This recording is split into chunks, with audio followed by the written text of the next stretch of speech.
Va ora in onda Potere al Popolo.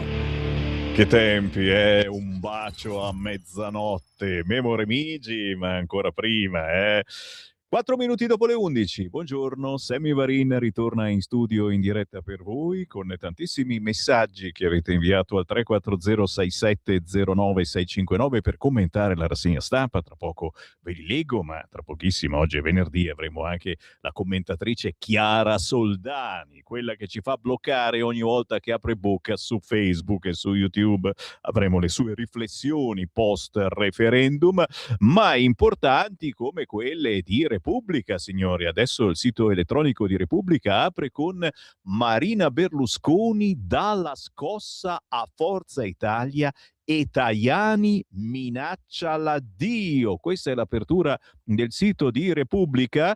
Un po' più tranquillo quello del Corriere, che apre con la scossa investe anche Forza Italia, Marina Berlusconi, bene rinnovamento della classe dirigente, il ruolo saldo invece, dice il Corriere, di Tajani. Mi sa che succede qualche cosa. E intanto, sempre sul sito del Corriere si ricorda che oggi c'è lo sciopero dei giornalisti. Voi mi sentite, ma io in realtà non ci sono. Il comunicato sindacale della FNSI e il comunicato Fiat, lo ricordiamo, il contratto nazionale di lavoro dei giornalisti è scaduto da 10 anni e noi, come al solito, siamo gli ultimi, non veniamo pensati da nessuno, diciamo così. E poi cos'altro? Non scappate, perché alle 11:30 avremo un famosissimo mandolinista, signori. Questa non ve l'aspettavate. Aco Bocina, intervistato da Sammy Varin, grande mandolinista. Ma avremo anche uno dei massimi esperti europei di personal branding, che non è una cosa da bere. Uno pensa al brandy, no? È buono il branding? No! È uno che ti stimola a essere te stesso, a lasciare un segno agli altri quando parli, quando fai cose, le prometti e poi le devi fare. Gianluca Lo Stimolo sarà con noi alle 11:45. Subito però fermi tutti il Qui Parlamento. Ci colleghiamo adesso con Simona Bordonali. Qui Parlamento. Grazie Presidente, onorevoli colleghi. Oggi rendiamo omaggio a Gino Paoli, una figura eminente della cultura italiana e già componente di questa Assemblea nella 10ª legislatura. Con la sua opera artistica Gino Paoli ha contribuito in modo decisivo al rinnovamento della canzone d'autore nel nostro Paese. Protagonista della stagione della cosiddetta scuola genovese, accanto a personalità come Fabrizio De André, Luigi Tenco, egli ha saputo elevare la musica leggera a espressione di alta poesia civile e sentimentale. Brani quali Il cielo in una stanza, Senza fine, ma i colleghi hanno ricordato tanti altri brani, sono entrati stabilmente nel patrimonio culturale della nazione, testimoniando una cifra stilistica sobria e intensa, capace di parlare a generazioni diverse. Nel 1987 fu eletto deputato della Repubblica. La sua esperienza parlamentare si collocò nel solco di un impegno coerente con la sua storia umana e professionale.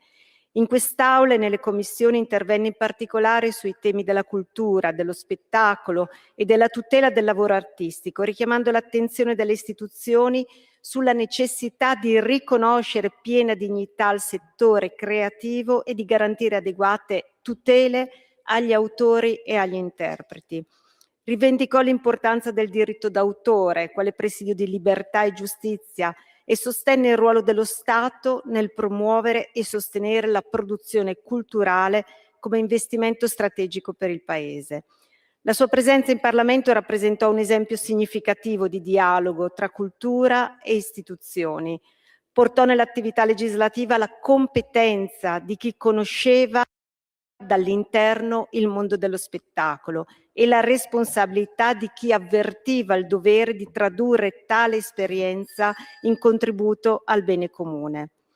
Nel ricordarlo oggi la Camera dei Deputati ne onora la memoria, non solo quella di artista di straordinario talento, ma quale servitore delle istituzioni repubblicane, che seppe mettere la propria autorevolezza e la propria sensibilità al servizio della collettività.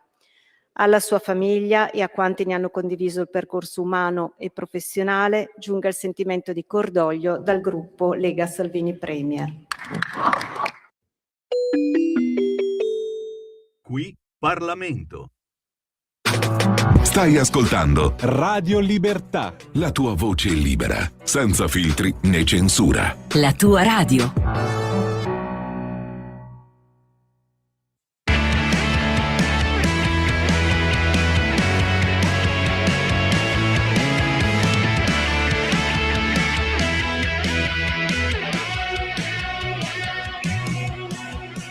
La gente parla ma io non ci credo più, cercano in tutti i modi di tirarmi giù. Di ogni tuo vizio ne faccio la mia virtù, fammi sapere quando mi vedrai in TV. Non ho più scuse, no, non ho più regole, quelle le lascio a te che sei più debole. Lasciami spazio, voglio anche le nuvole e non mi fermo, sono inarrestabile. Non mi prendi perché non ci credi, la differenza c'è ma tu non la vedi.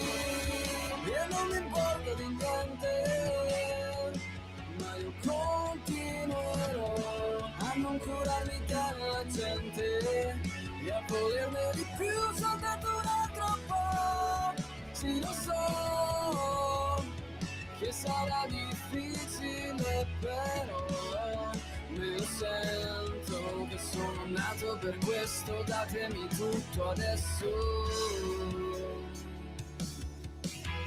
E scusami se sono un po' arrogante, ma non ho il tempo per star dietro ai bla bla bla. La voglia di partire, andare via di qua. Mi prendo tutto, prendo anche l'America, le nostre facce sopra tutti i cartelloni. Scusa ma sono nato per i riflettori.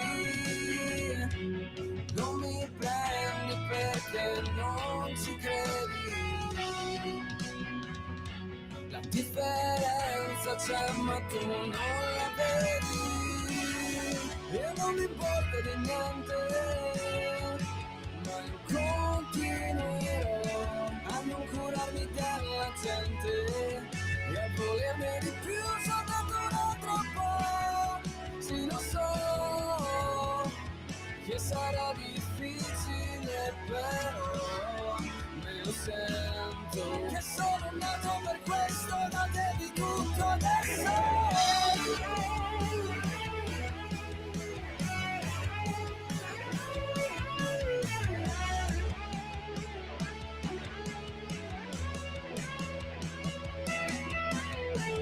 Prendo tutto ma ne voglio ancora di più e prendo tutto ancora di più e prendo tutto ma ne voglio ancora di più, di più. E non mi importa di niente, ma io continuerò a non curarmi della gente e a volerne di più soltanto un altro po'. Sì, lo so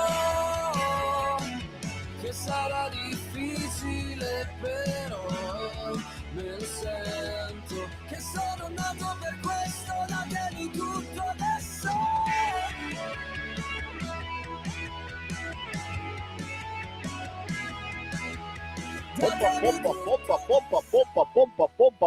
Pompa. Senti che atmosfera festaiola che hanno i Mazzi Opera. Allora, come è scritto, è importante, Mazzi con la Y, Mazzi Opera, tutto attaccato. Questo è il pezzo che chiude l'LP appena uscito di questa band bresciana che esplora le montagne russe emotive dei 20 anni. America ci ha portato alle 11:13 e salutiamo gli amici dei social che tra poco non ci sentiranno più, perché quando arriva lei ogni venerdì è così. D'altronde lei è Chiara Soldani. Ciao Sammy, ben trovato, un saluto a te e ovviamente a tutti i nostri ascoltatori. Un piacere averti con noi, Chiara Soldani. La leggete, lì almeno non viene censurata, sul sito leggifuoco.it, e in versione cartacea anche, si chiama Fuoco, ma qui giustamente ogni settimana riassume quella che è la sua settimana, i fatti principali visti da lei, e non possono mancare le riflessioni post referendum, le correnti sempre più potenti, gli altri possibili casi Palamara, i brindisi canterini, il peso del voto islamico, ma non soltanto, perché nel frattempo sono successe altre cose. Vediamo da dove parti. Chiara Soldani.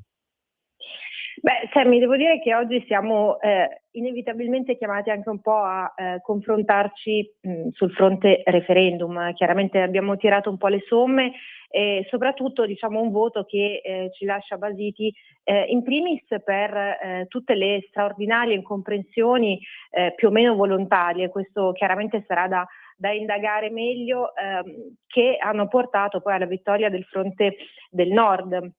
Del fronte del Nord per quanto riguarda il sì, perché abbiamo visto anche la cartina dell'Italia che ha dato davvero un responso molto molto particolare. Sicuramente l'avrai vista anche tu, Sammy, insomma, con Lombardia, Veneto, Friuli e Val d'Aosta che hanno trainato appunto il fronte del sì, quindi di una riforma che dobbiamo ricordarlo, non avrebbe aiutato i potenti, ma avrebbe garantito una giustizia molto più equa a noi cittadini. Questo andava assolutamente ribadito, ma evidentemente insomma qualcuno ha voluto buttarla un po' in caciara, come si suol dire, e poi c'è stato ovviamente tutto il resto dell'Italia invece che ha in maniera veramente netta ed inequivocabile preferito e fatto prevalere ovviamente il no. Addirittura si sono scomodati i musulmani, quindi le comunità di musulmani, l'imam di Torino, infatti ogni tanto spunta fuori un po' come il prezzemolo e insomma si è anche schierato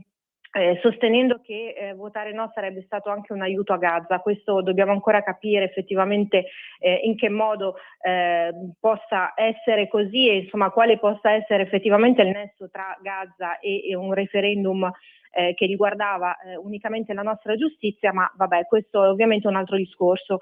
I numeri sono chiaramente importanti, insomma percentuali inequivocabili, Sammy, ma diciamo che questo voto effettivamente è stato molto interpretato in chiave politica più che in chiave referendaria ovviamente, quindi il sì ha prevalso per il 45,2% a livello nazionale, mentre il no si è affermato con il 54,8%.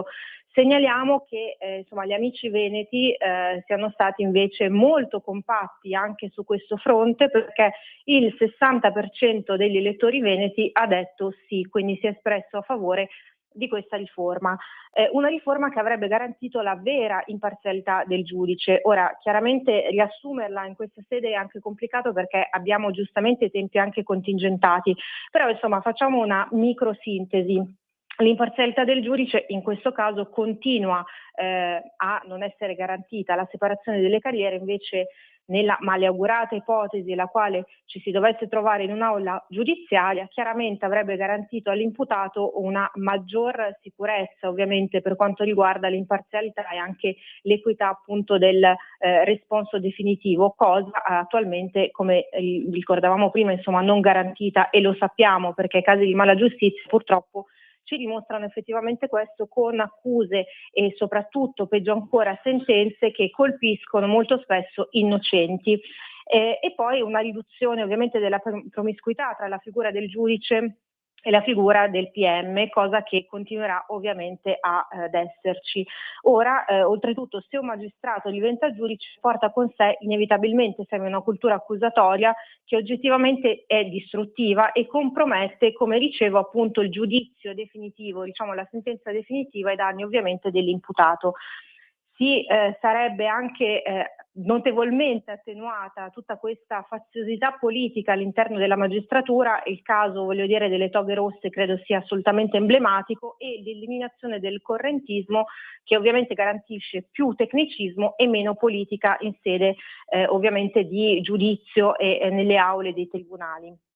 casi Palamara, potrebbero ancora esserci ovviamente, insomma lo ricordiamo benissimo il caso Palamara con questa corruzione, questo sistema corruttivo per le nomine e non soltanto, con tutte le intercettazioni che ovviamente insomma hanno fatto storia, e con il no non ci sarà nessun tipo di sorteggio, e questo insomma lo sappiamo, il sorteggio comunque garantisce sempre una sorta di imparzialità rispetto ovviamente alle metodologie che continueranno ovviamente ad esserci per quanto riguarda appunto la scelta delle figure giudicanti.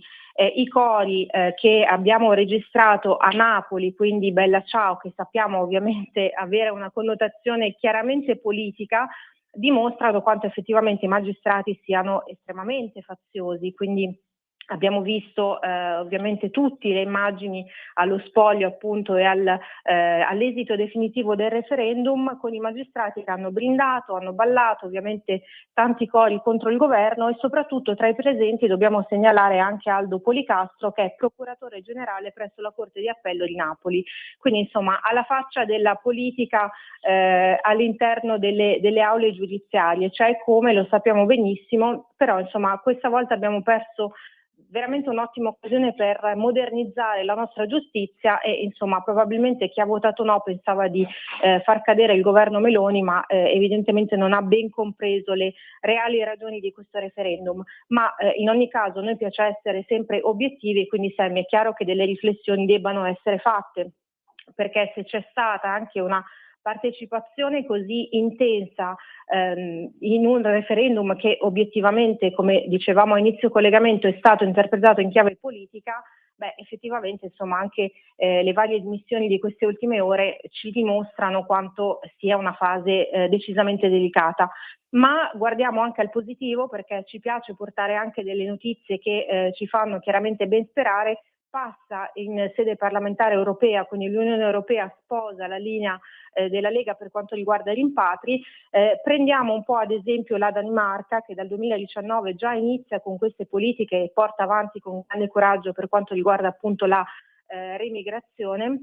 E quindi insomma un plauso a tutti coloro che effettivamente portano a casa gli risultati concreti, perché è in realtà questa la missione della buona politica.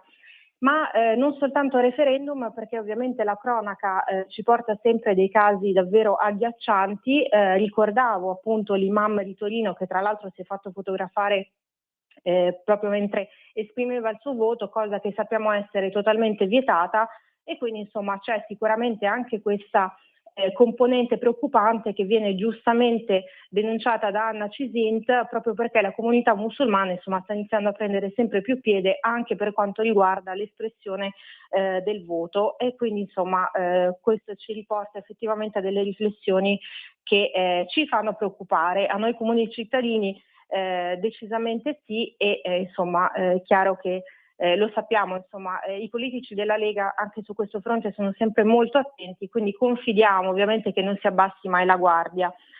Cos'altro è successo? È successo ovviamente nella Bergamasca, c'è stato il ragazzino tredicenne che ha coltellato la sua professoressa di francese.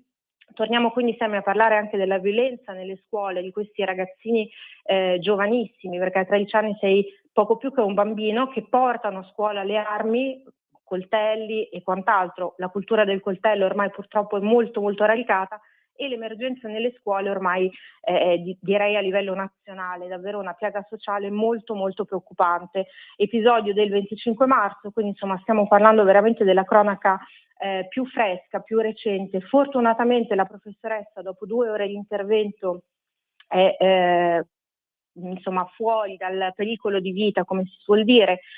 Ovviamente ha dovuto affrontare anche una fase di terapia intensiva, e ha avuto anche la forza davvero ammirevole di perdonare questo ragazzino che tra l'altro anche, lo segnaliamo, ma questo chiaramente è soltanto per dovere di cronaca, origini marocchine. Insomma, a quanto pare effettivamente è uno di quei classici italiani di seconda generazione, ma anche fosse stato italiano 100%, la nostra denuncia sarebbe stata ugualmente feroce, una condanna che non può essere assolutamente messa in discussione.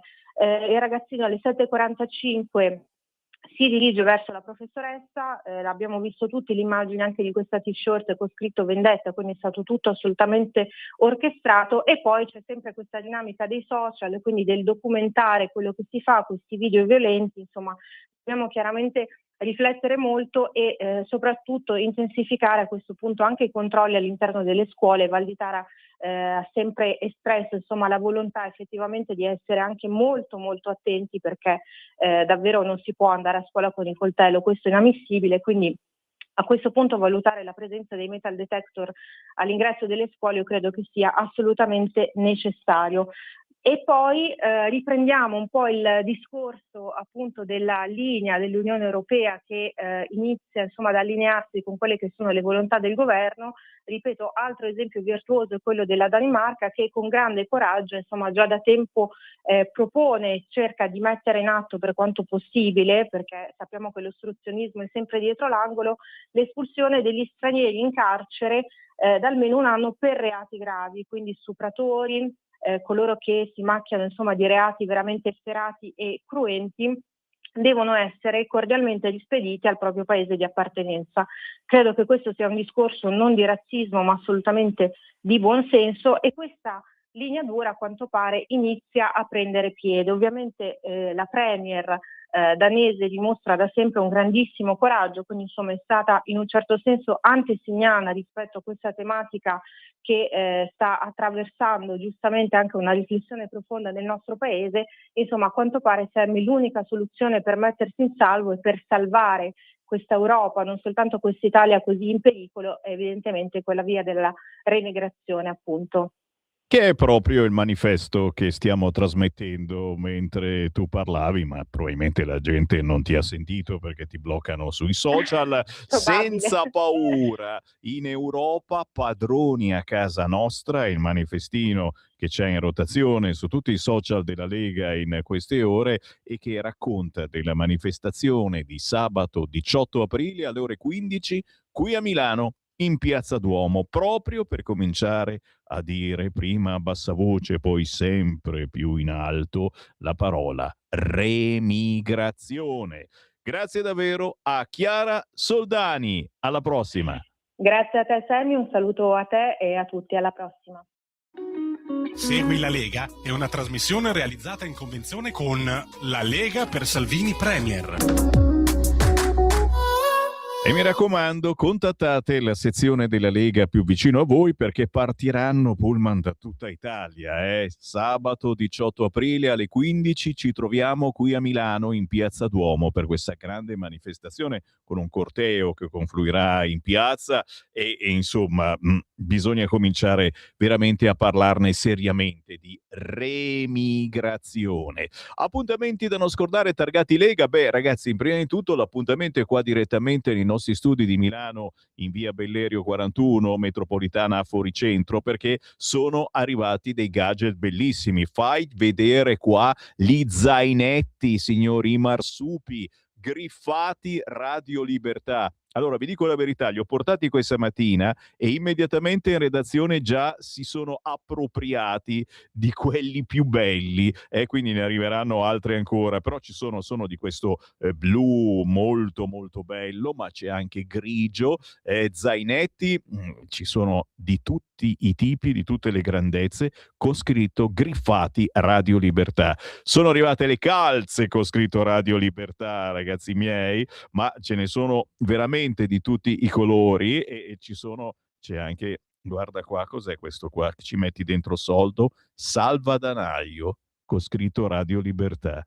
Grazie naturalmente al nostro responsabile gadget, è il Marco Grimoldi, che di notte non dorme e pensa a queste cose. Nuovi orologi con la scritta Radio Libertà, signori belli, e possibilmente, io l'ho detto, vediamo se riusciremo ad accontentare il mio desiderio, anche la calamita con scritto Mai Mulà da attaccare sul vostro frigorifero, sul forno a microonde. Niente male.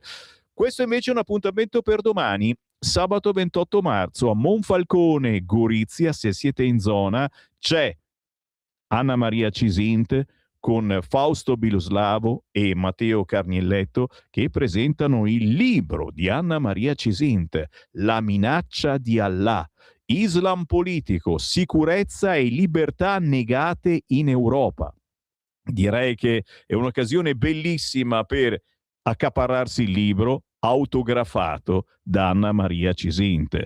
Domani, sabato 28 marzo alle 11:30 a Monfalcone, Gorizia, Piazza della Repubblica. E c'è anche Fausto Biloslavo. Ragazzi miei, conoscerlo è un onore gigantesco. Fammi vedere dove siamo. Futuro, prospettive e responsabilità educative. La scuola è il futuro. La Lombardia incontra il territorio. Il 30 marzo, lunedì prossimo alle 10, con Attilio Fontana, Giuseppe Valditara, relatori importanti, moderato da Silvia Scurati, consigliere regionale della Lega. Ci si ritrova il 30 marzo alla Sala Pirelli, Palazzo Pirelli, a partire dalle ore 10. Appuntamenti da non scordare targati Lega sul territorio, li trovate anche sul sito legaonline.it, dove è possibile certamente fare la tessera della Lega, ma soprattutto sbirciare i pullman che partiranno da ogni dove per portarvi sabato 18 aprile a Milano in Piazza Duomo per questa importantissima manifestazione che parla di noi, padroni a casa nostra. È da sempre un leitmotiv della vita quotidiana della Lega. Ora si aggiunge anche remigrazione, visto che l'Europa ha dato ragione alla Lega su questo fronte. Ci fidiamo dell'Europa? Diciamo ni, e allora è meglio esserci. Sabato 18 aprile ore 15, Milano Piazza Duomo, partono i pullman anche dalla vostra città. Ci fermiamo, sono le 11:30, tra pochissimo arriva un mandolinista eccezionale con noi, Aco Bocina.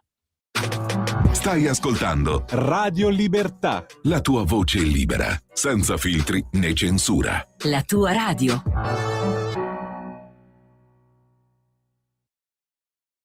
Lo amiamo perché ci offre sempre le cose più buone e naturali. Linea Alberto Acerbis! Anche tu da qualche tempo hai quei fastidiosi dolori alle spalle, alle ginocchia, ai gomiti, alle anche e il tuo medico le ha classificate come artrosi? Aiutati attraverso ACEUC2. ACEUC2 è il nostro integratore alimentare a base di collagene nativo non denaturato di tipo 2, quello che aiuta le cartilagini a rigonfiarsi di collagene in modo che le articolazioni non si tocchino e non si sfreghino più. È un prodotto completamente naturale, stamattina in offerta speciale per voi. Chiamate subito 030 68 40 408. Vuoi provare il trattamento di 30 giorni? 35 euro. Vuoi provare il trattamento di 60 giorni? 60 euro. Vuoi provare il trattamento di 90 giorni? 79 euro. Ma se acquisti il trattamento di 4 mesi, 120 giorni di trattamento, un prezzo straordinario speciale per voi se chiamate subito lo 030 68 40 408, dite ho ascoltato Radio Libertà, avete prezzo straordinario, trasporto gratuito e anche uno splendido omaggio. Solo ed esclusivamente adesso, se chiamate subito lo 030 68 40 408. Stai ascoltando Radio Libertà, la tua voce libera, senza filtri né censure, la tua radio.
Musica per le nostre orecchie, per il nostro animo, con il grande bandolinista e compositore Ako Bocina. Buongiorno!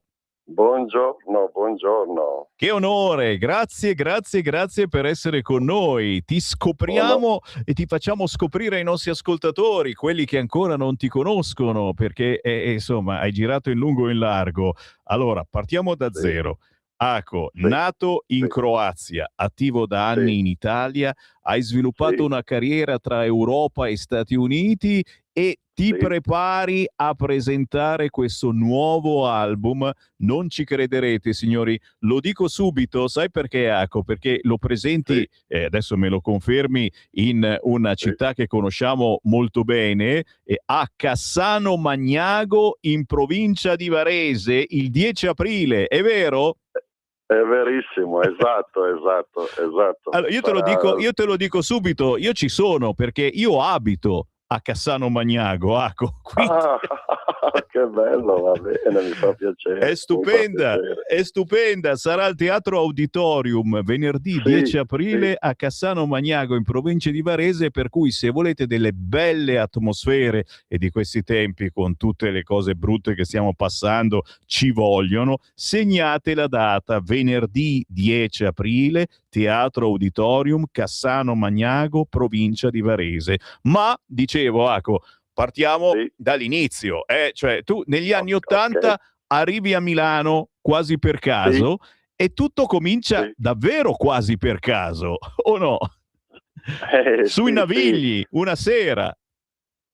Come, scusami, non ho capito. Dicevo, una sera sui Navigli, praticamente un gruppo musicale ha fatto assenza e tu hai preso il tram e sei arrivato a sostituire praticamente questo gruppo. Infatti è successo proprio così e da lì è iniziata la mia bellissima carriera in Italia. Sono sempre residente a Milano e sono molto molto contento perché Italia mi ha dato tanto e io spero che anche io ho dato qualcosina come artista e come cittadino italiano. E soprattutto come musica.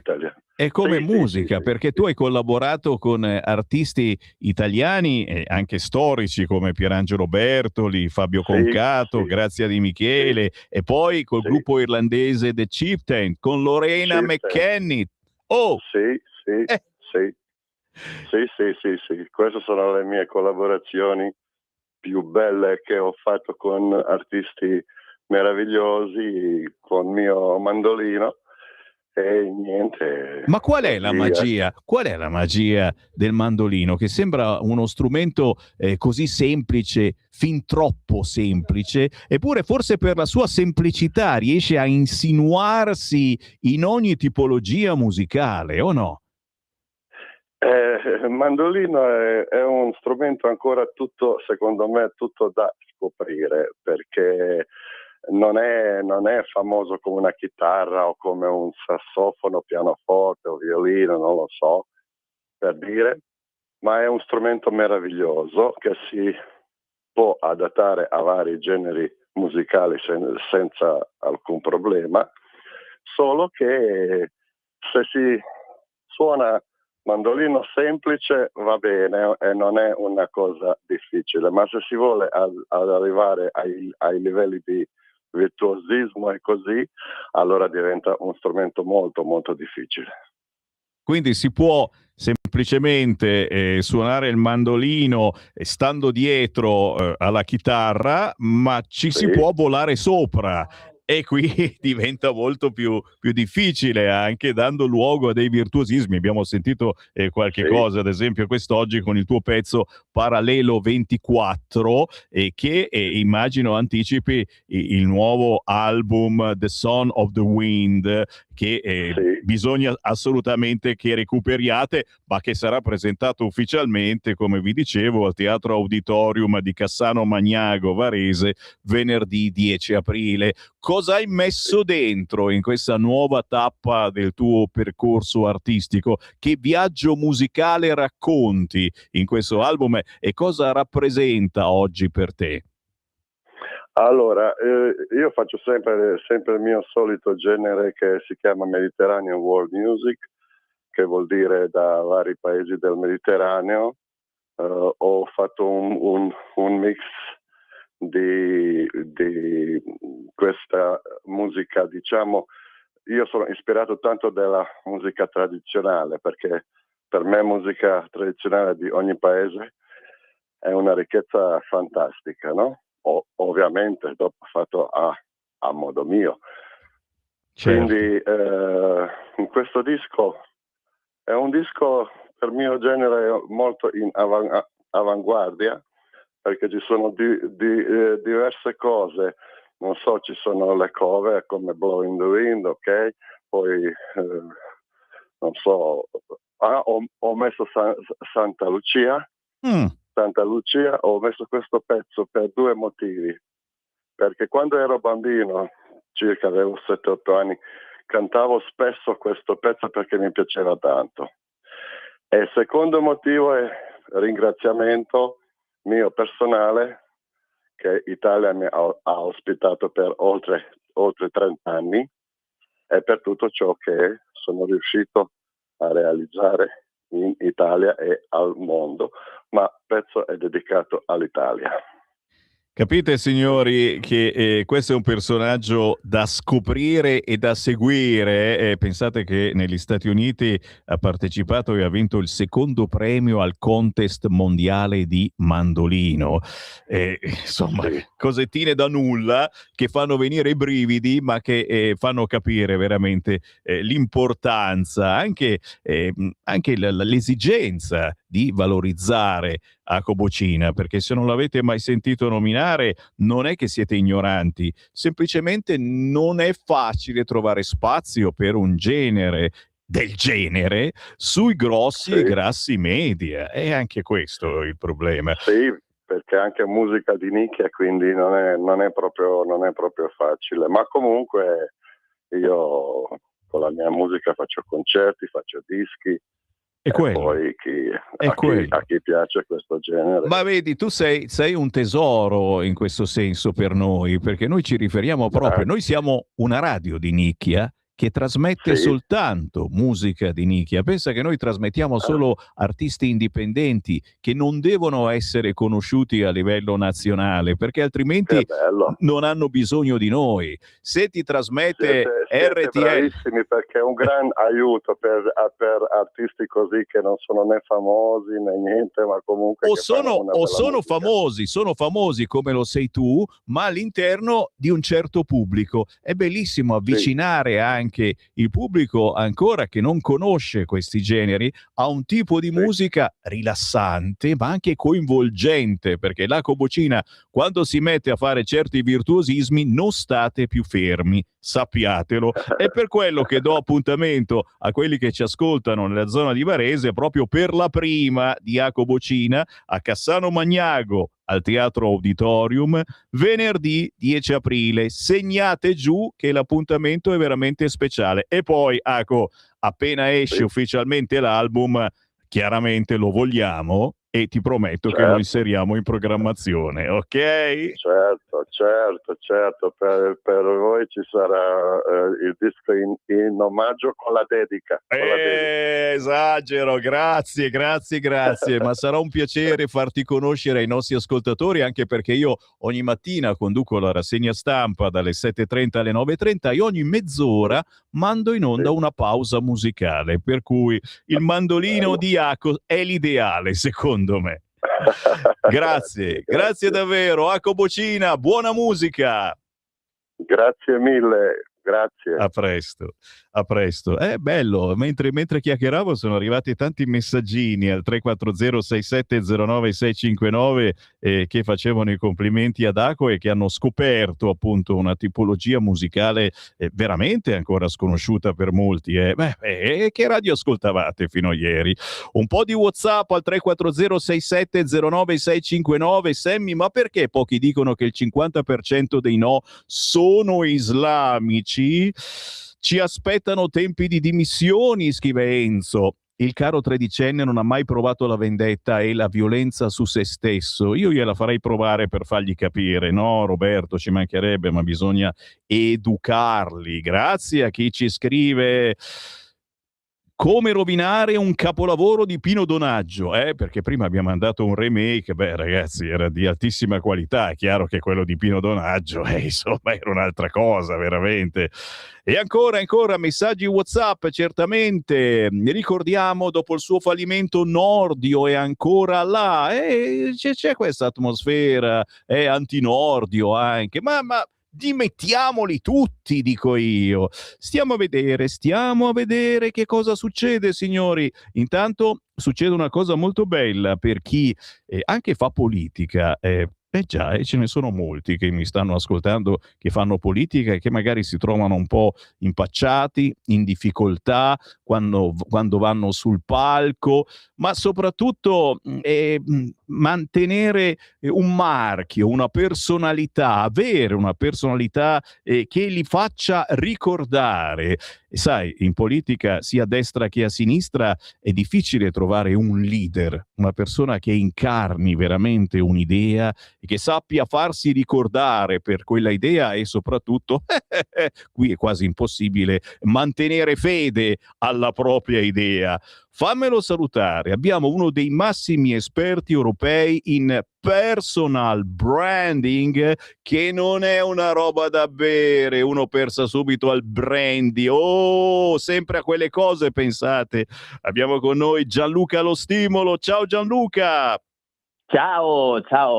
Piacere. Molto felice di essere qui con te. Piacere Grazie, mio. piacere di trovarti. Chi ci guarda in radiovisione sta sbirciando anche le immagini del tuo ultimo libro, Nomea, il codice della fama. Affermarsi, fare carriera e lasciare il segno con il personal branding. Ragazzi, qui si parla anche di noi, della nostra vita quotidiana, anche semplicemente in mezzo agli amici, ma appena cominci a lavorare, certo, distinguerti e lasciare il segno.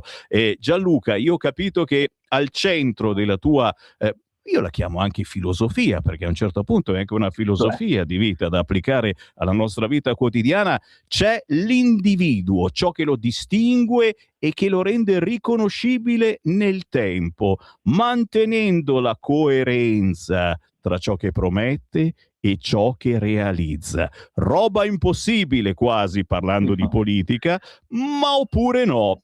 Gianluca, da dove parte la tua filosofia di esistenza quotidiana? Che non è un santone, è il Gianluca allo No, stimolo, ma, direi di no. ma quasi però, ma quasi. Ma Gianluca. guardi, a volte mi capita di essere definito guru del personal branding, che è un Esatto. termine terribile perché ci associamo cose negative.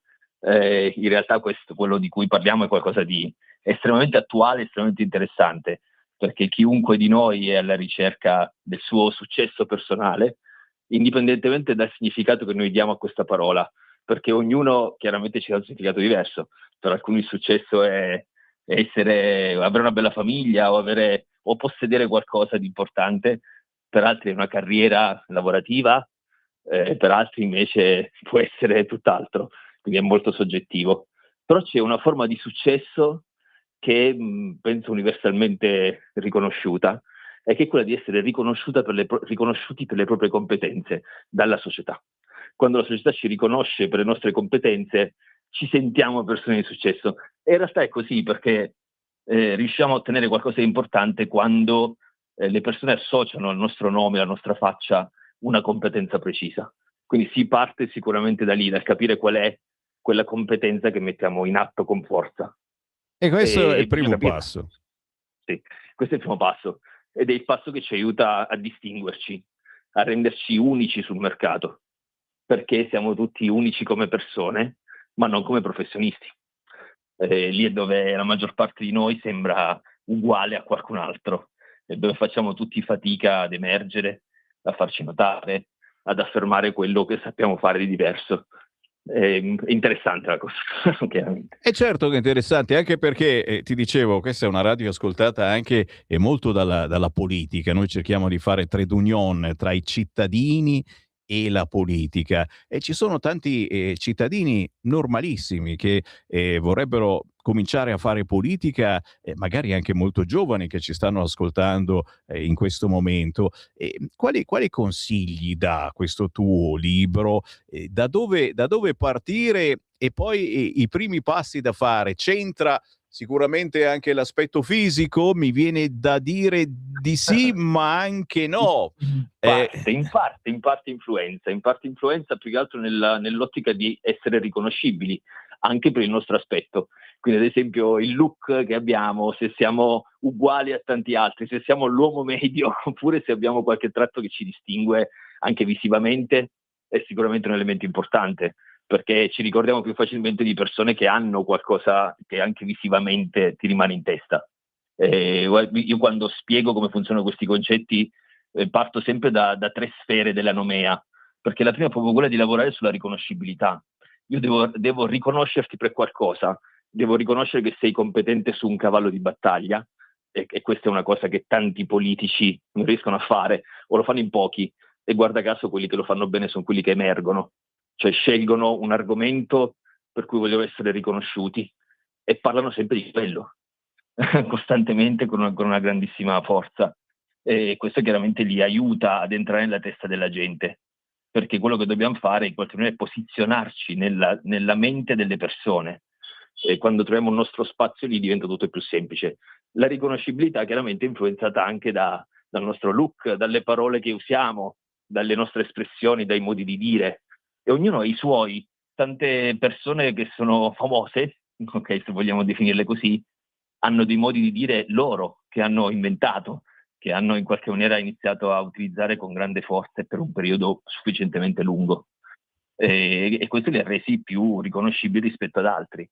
Quindi altri semplicemente hanno dei tratti visivi che li aiutano in quella direzione, possono essere elementi legati anche eventualmente a un partito, oppure possono essere elementi totalmente personali che riguardano la tua professione, il tuo modo di renderti diverso dagli altri, e questo sicuramente aiuta. La seconda sfera è quella della credibilità. Devo anche rendermi credibile agli occhi degli altri, non basta essere riconosciuto, ok?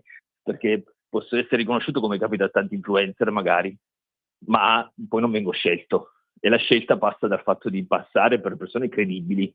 La credibilità è influenzata dalle evidenze che siamo in grado di fornire del nostro saper fare, perché non basta magari essere preparati su un cavallo di battaglia, come dicevamo prima, ma devo anche dimostrare di saper fare le cose, e lì lo dimostro con con le recensioni, con le testimonianze, con i casi studio, con le cose che ho già fatto in passato e che posso oggi raccontare. E la terza sfera è quella dell'autorevolezza, perché posso essere riconoscibile e credibile, ma se voglio durare nel tempo devo anche essere autorevole. E l'autorevolezza invece dipende dalle fonti che si associano a me. Quindi ad esempio l'uso dei media diciamo tradizionali, come può essere anche la radio, ha un peso specifico oggi importantissimo, perché la comunicazione ormai è disintermediata. Chiunque apre il suo canale social preferito e dice quello che vuole, ma quella comunicazione, essendo disintermediata, non è autorevole. Perché diventi autorevole deve necessariamente passare da una fonte che è già autorevole. Ecco perché i media, sono convinto che avranno una rinascita da questo punto di vista. Stanno proprio cambiando la loro specificità rispetto a come è stato in passato. State prendendo appunti? Scusa, perché sono cose interessantissime, ma soprattutto mentre tu parli arrivano anche tanti messaggi e ci fanno anche tanti esempi. Parlando di internet, vediamo che gran parte degli artisti, cantanti o conduttori che poi vanno sulle grosse, grasse emittenti radiofoniche o televisive o che vanno a cantare a Sanremo, sono quelli che hanno più follower. Raramente appare qualcuno disconosciuto in questo tempo. Devi avere tantissimi follower e allora ti fanno parlare a RTL, anche se sei uno che non vale una cicca frusta. Interessante anche questo. Purtroppo, guarda, questo processo è avvenuto negli ultimi anni, cioè quando i media stessi hanno iniziato ad avere meno forza rispetto a quante ne avessero prima. E quindi in qualche maniera sono loro stessi che si nutrono dei follower di altri. È il motivo per il quale scelgono persone che hanno già follower. È purtroppo una brutta abitudine che si è un po' sviluppata, ma che spero venga scardinata presto, giusto per tornare al merito delle persone, alle capacità delle persone e non solo al numero di follower, che sicuramente è un elemento di interesse rispetto a un pubblico, ma non ha elementi di credibilità, di autorevolezza, come dicevo prima. Capite? Non bastano i follower, lo dico a chi a caccia di like ancora su Instagram, eccetera. Sembra quasi un pochino di essere fuori tempo, bisogna anche crescere, ma abbiamo visto purtroppo anche dalla brutta cronaca cosa i social possono insegnare, cosa può accadere.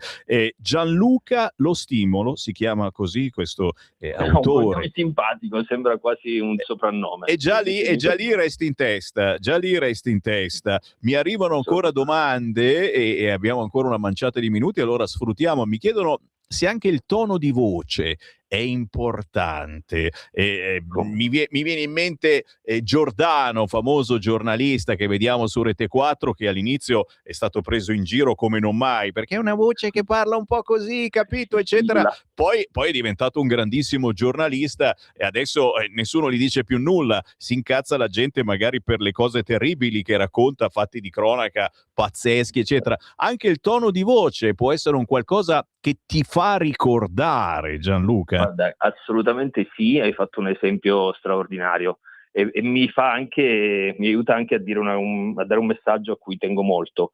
Noi siamo abituati da quando siamo ragazzini a cercare di omologarci il più possibile alla società e a nascondere quelli che vediamo come difetti. E in realtà quei difetti dovremmo imparare a vederli come elementi di unicità e come quel qualcosa che può renderci davvero diversi dagli altri, quel qualcosa che può consentire alle persone di ricordarci. Anche la voce stridula di Mario Giordano in realtà è un elemento che lo distingue rispetto a tutti gli altri giornalisti. E quindi, seppur può non piacere a tanti, ma ti ricordi di lui. Di tanti altri giornalisti, anche più bravi, invece rischi di non ricordarti, perché quel tratto distintivo non ce l'hanno più. Quindi assolutamente il tono di voce lo è, lo può essere la gestualità. Guarda, faccio un esempio che può essere utilissimo per tutti. Intanto conosciamo tutti Antonino Cannavacciuolo, lo chef. Antonino Cannavacciuolo ha degli elementi visivi per cui ti ricordi con facilità di lui. Questo mone con i capelli scuri, la barba scura, che lo vedi quasi sempre con la sua divisa da chef col colletto alla coreana, oppure se è informale ha comunque un suo stile di abbigliamento molto riconoscibile. Dal punto di vista auditivo usa delle parole e un tono di voce con la sua cadenza napoletana che ti rimane in testa. Ci sono alcune espressioni che poi diventano meme, che girano di Cannavacciuolo, che hanno aiutato a renderlo celebre. La sua famosa pacca, la pacca di Cannavacciuolo, che è gestualità, è qualcosa che chiunque si ricorda, è diventato quasi un amuleto portafortuna. Ok? Per cui è sicuramente così, cioè di quegli elementi sia visivi, sia uditivi, sia cinestesici, quindi che riguardano la gestualità, che di solito tendiamo a nascondere per omologarci, invece sono fondamentali per renderci diversi dagli altri. Ognuno di noi è davvero una persona straordinaria, unica, quello che può portare nella società è qualcosa di straordinario, se solo la smettesse di cercare di essere uguale agli altri. Ecco, capite questa cosa? Siamo unici, cerchiamo di sfondare per la nostra unicità e non cerchiamo di appartenere a determinate categorie solo per salire su quel palco. Mi viene in mente la moda che forse pare passata e che l'uomo si deve mettere le calze a rete e il reggiseno per salire su quel palco, altrimenti non resti in testa, mentre su quel palco, se sei disabile e in carrozzina, non ti fanno salire. Anche questa, a mio parere, è una cosa schifosa, perché voler apparire per forza, addirittura dichiarandoti, non dico omosessuale, non dico gay, ma a favore di determinate tendenze, mettendoti reggicalze e reggiseno, mi sembra una roba, non sei te stesso, anche perché dopo un mese magari capisci che non è il caso e lasci stare. Ma chiudo subito la parentesi. Dicendo qualcosa di importante, perché quando cerchiamo di omologarci agli altri perdiamo completamente la nostra autenticità, e l'autenticità rimane un valore pazzesco per la propria unicità. Se io non sono autentico, non arrivo alle persone, tutti quelli che provano a interpretare un personaggio che non sono davvero se stessi, che non rappresentano davvero se stessi, non durano nel tempo, vengono smascherati. Non è indossare una maschera, è tirar fuori davvero la propria unicità, in profondità, essere se stessi alla massima potenza. E allora sì che, certo, ci sono occasioni in cui non è facile farsi aprire delle porte o salire su quei palchi, verissimo.